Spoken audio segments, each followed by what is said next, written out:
what that taught me was that it's not all about me, and that certain sacrifices need to be made, and you are not always going to be, your part is just as important, even if it doesn't mean that your name's in the headlines.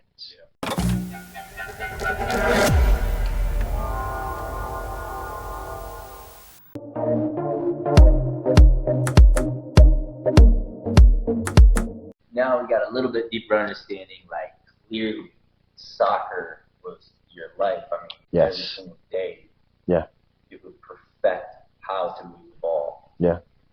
Now, those skills do become transferable later on in life, but now we're fast forwarding. Now we get to your senior year, your last game of the season. Unfortunately, you don't take the victory. You know, that loss made me feel like a disappointment. It made me feel like I let a lot of people down, and I never wanted to feel like that again. So I practiced harder.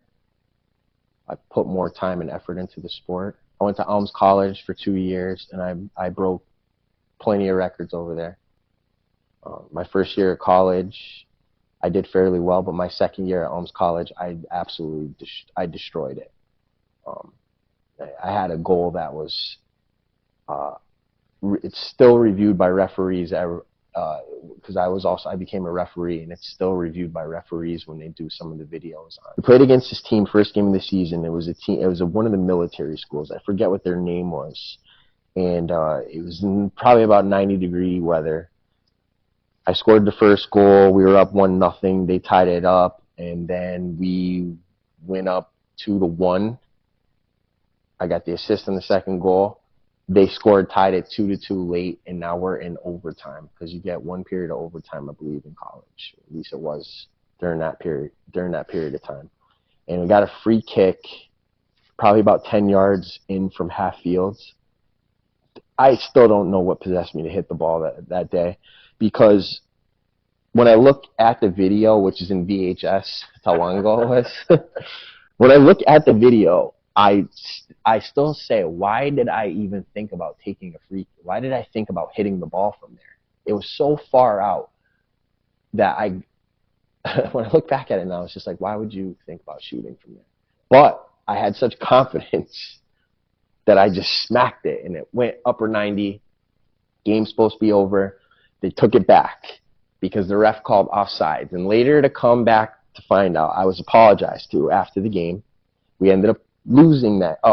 We ended up losing that game because of that call. The ref came up to me about a week later. You know, I apologize for calling that goal back. There wasn't a person in the stadium that thought that you were going to hit that. So he was anticipating that I was going to try to lift it over the top. One of our forwards was offsides. No, I smacked it.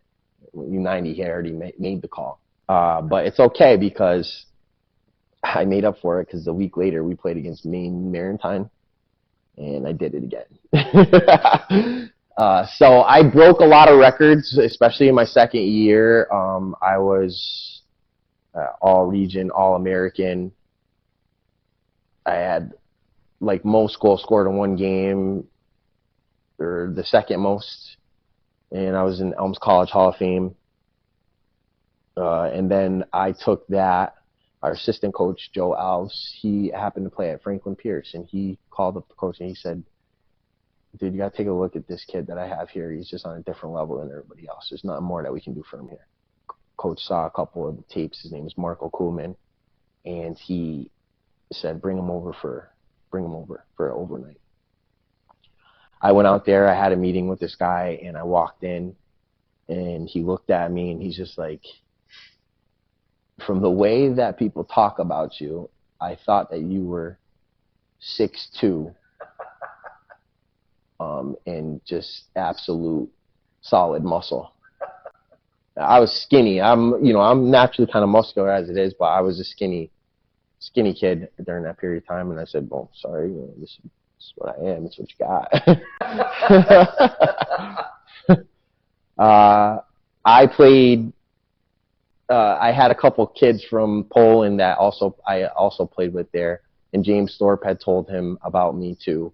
So there was like stories about me. And so I played there. I had an overnight session with them, and we practiced the next morning. After that practice session, where we scrimmaged, the coach offered me a scholarship to go there. And I was just like, yeah, I don't know, I'll see. So this is your third year now? This is my third year of college. Okay. But I transferred after 2 years at Elms College. Franklin Pierce in New Hampshire. Yeah.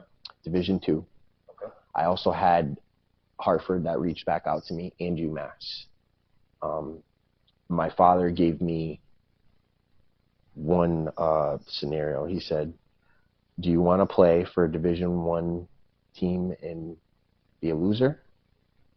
Or do you want to play for a Division II team and be a winner?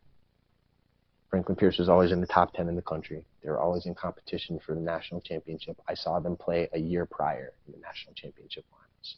I'm watching kids that I played with grow up, play on TV. Yeah. And they wore the same colors as Ludlow. So Maroon. It was a no-brainer. I'm a winner. I want to be with winners. But it was a no-brainer for me. And I belong there. I got in well with some players.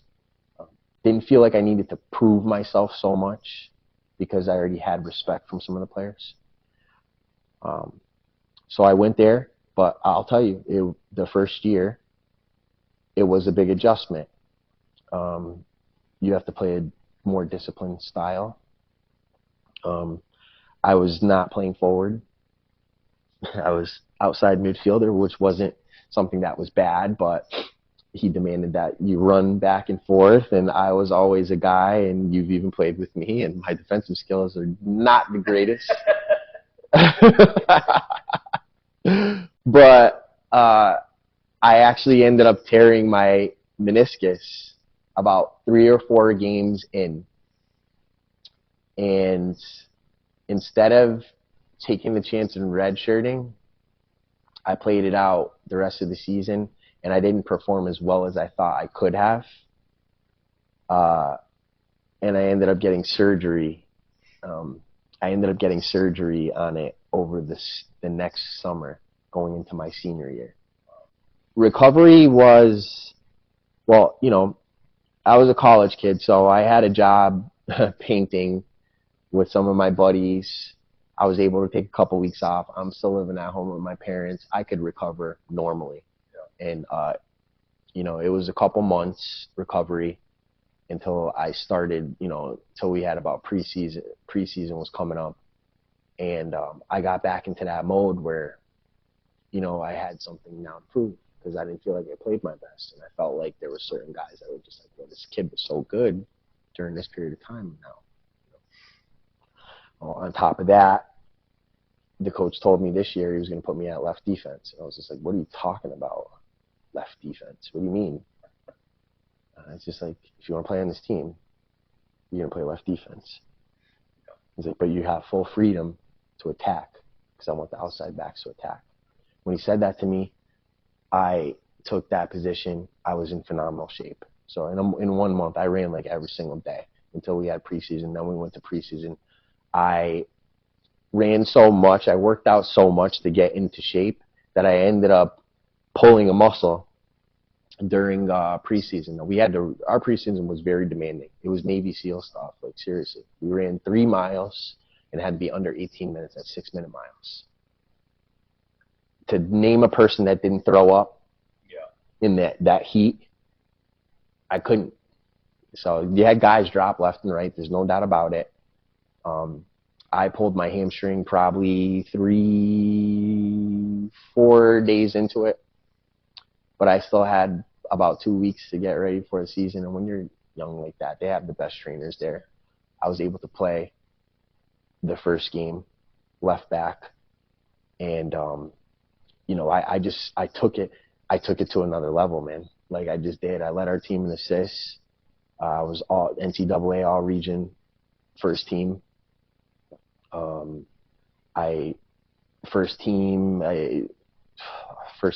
I forgot what our freaking conference was called.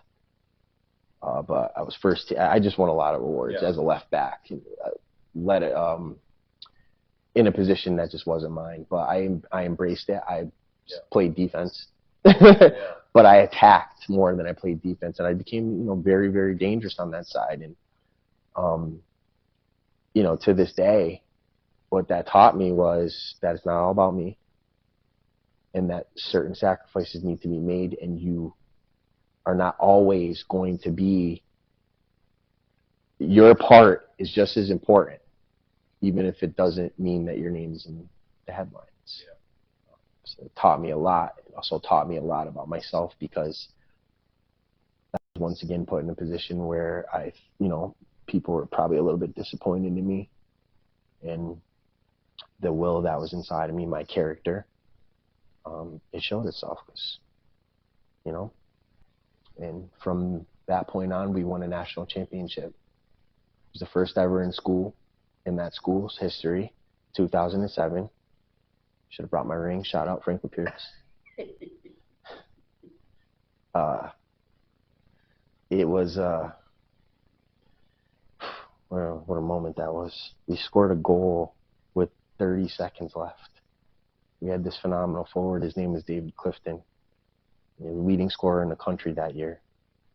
And we were on TV, you know, playing down in Orange, Alabama, next to Florida. And it was a grueling weekend, hot. And I mean, it was just amazing to win a national championship. Is, you know, I still sometimes don't even believe it. It gives me chills to think that we'd accomplished something. But what that does is the sense of brotherhood that you get when you go through something like that with a group of guys.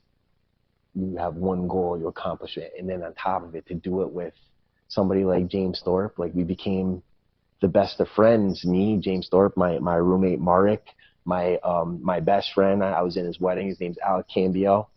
I did it with lifelong friends, and it's like a brotherhood.